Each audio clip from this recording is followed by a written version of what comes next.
Hvernig tengjast almennbrot, tugabrot og prósent?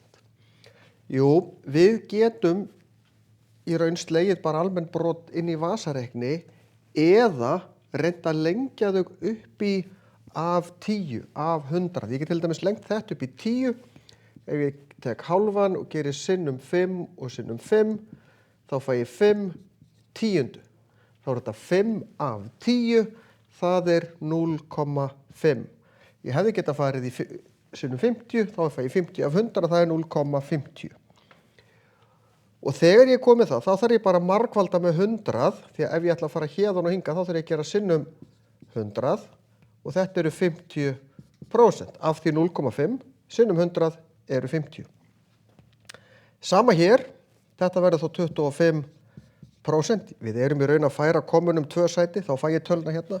Það er það sem gerist þegar við margföldum með 100. En hér fer ég í 25 af 100. Það er í raun almennt brot sem sýnir 0,25 eða 25%.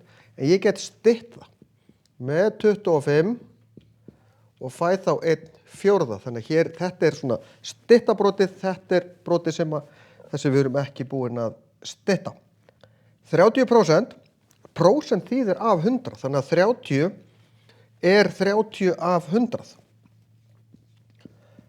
Og ég get stytt það með 10, þetta eru 3 af 10.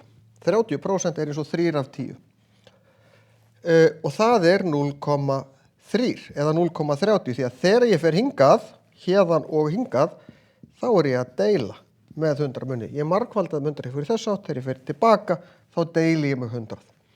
Þannig að við þurfum að kunna bæði að skilja hvað þetta þrennt þýðir og kunna að breyta á milli.